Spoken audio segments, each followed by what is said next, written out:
만약에 나를 그토록 괴롭혔던 내 인생의 가장 큰 적수가 사라졌다는 소식을 듣는다면 여러분은 어떤 반응을 보이실 것 같으세요? 아마 안도하거나 어쩌면 기뻐할 수도 있겠죠. 그런데 오늘 우리가 살펴볼 이야기의 주인공은요, 정말 전혀 예상 밖의 반응을 보입니다. 진정한 리더십과 성숙한 신앙이 뭔지 그 강력한 이야기 속으로 지금부터 함께 들어가 보시죠. 이 구절 그냥 글자가 아니에요. 한번 머릿속으로 이 장면을 그려보세요. 다윗이 슬픔을 주체하지 못하고 자기 옷을 찢습니다. 근데 혼자 그런 게 아니에요. 그와 함께 있던 모든 사람들이 똑같이 행동하죠. 그리고 해가 질 때까지 울면서 금식까지 합니다. 이 슬픔이 얼마나 깊고 또 얼마나 진심이었는지를 보여주는 대목입니다. 이 반응이 왜 그렇게 놀라운지 그 배경을 좀 알아야 해요. 다윗은 지금 막 평생 자기를 죽이려고 쫓아다녔던 숙적, 바로 사울 왕이 죽었다는 소식을 들은 참이거든요. 원수의 죽음 앞에서 보인 그의 반응, 바로 여기에 오늘 이야기의 핵심이 담겨 있습니다. 정말 흥미로운 대조 아닌가요? 왼쪽을 보세요. 안도감, 기쁨, 복수. 이게 우리가 보통 생각하는 어쩌면 당연하다고 여기는 반응이겠죠. 아, 드디어 끝났구나 하면서요. 그런데 다윗의 실제 반응은요, 완전히 180도 달랐습니다. 슬픔, 애도, 심지어는 금식이라니? 도대체 왜 그랬을까요? 무엇이 그를 이렇게 행동하게 만든 걸까요? 바로 이 지점에서 다윗이 왜 위대한 리더인지를 알 수 있습니다.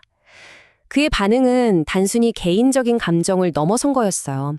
이건 아주 깊고 성숙한 신앙과 인격의 증거였던 거죠. 핵심은 바로 이겁니다. 다윗이라고 왜 사울한테 받은 상처나 억울함이 없었겠어요? 당연히 있었죠. 하지만 그는 그 감정으로 이 상황을 판단하지 않았습니다. 그는 한 나라의 왕, 이스라엘의 지도자가 쓰러진 공동체의 아픔을 먼저 본 거예요. 나의 개인적인 복수심보다 우리 공동체의 상실을 훨씬 더 크게 느낀 겁니다.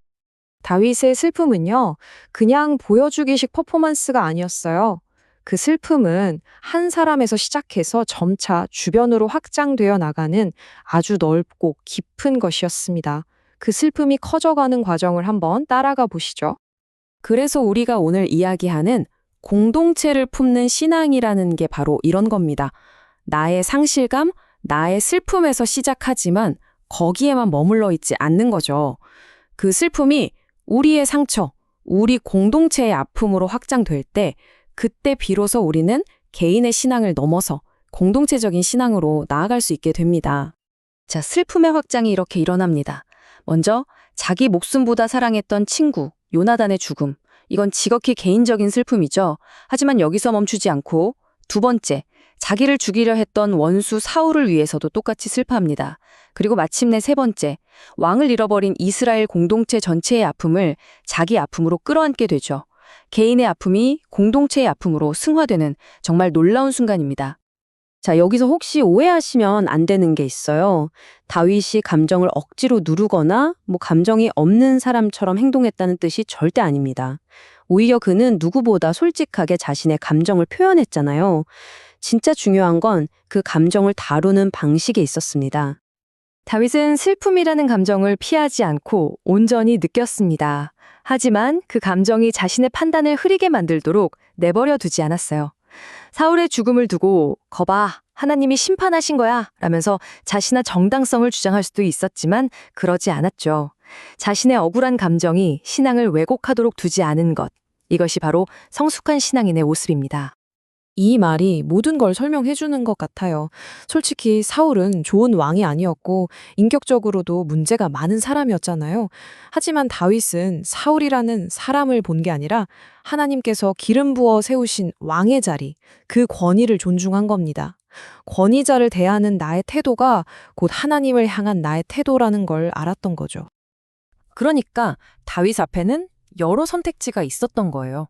기뻐할 수도 있었고 꼴 좋다며 조롱할 수도 있었고 아니면 그냥 모른 척 침묵할 수도 있었겠죠. 하지만 그의 선택은 단호하게 애도였습니다. 이건 감정적인 반응을 넘어선 거예요. 공동체의 상처를 치유하고 무너진 질서를 바로 세우려는 아주 의지적인 선택이었습니다. 자, 그럼 이제 이 오래된 다윗의 이야기를 오늘 바로 우리의 삶으로 한번 가져와 볼까요? 이건 단순히 과거의 기록으로 끝날 얘기가 아니라 지금을 살아가는 우리에게 아주 강력한 질문을 던지고 있거든요. 우리 사회가 어려움을 겪을 때, 내가 속한 공동체에 어떤 상처가 생겼을 때 나는 어떤 태도를 보이고 있나요? 그 아픔을 나의 아픔처럼 여기고 함께 슬퍼하고 있나요? 아니면 나랑 상관없는 일이라며 외면하고 있지는 않으신가요? 이건 조금 더 우리 마음에 솔직해져야 하는 질문일 수 있겠네요. 나를 힘들게 했던 사람, 나와 의견이 달랐던 그 사람이 실패하거나 어려움에 처했다는 소식을 들었을 때 마음 한구석에서 혹시 은근한 만족감이나 통쾌함을 느끼지는 않나요? 다윗의 모습은 바로 이런 우리의 속마음을 비추는 거울이 되어줍니다. 오늘 이야기에서 우리가 꼭 기억해야 할 가장 중요한 결론입니다. 성숙함이라는 건 감정이 아예 없는 상태가 아니에요. 슬픔, 분노, 억울함 같은 감정들을 솔직하게 느끼는 것. 하지만 그 감정에 휘둘리는 게 아니라 그 감정의 주인이 되어서 하나님 앞에서 바르게 다스리는 것. 그것이 바로 공동체를 품는 성숙한 신앙입니다. 마지막으로 이 질문을 여러분께 남겨드립니다. 나의 개인적인 억울함과 우리 공동체가 입은 상처, 이 두 가지가 내 눈앞에 놓였을 때 당신의 마음은 어디에 먼저 그리고 더 크게 반응하고 있습니까? 이 질문에 대한 여러분의 답이 어쩌면 오늘 여러분의 신앙의 현주소를 보여줄지도 모릅니다.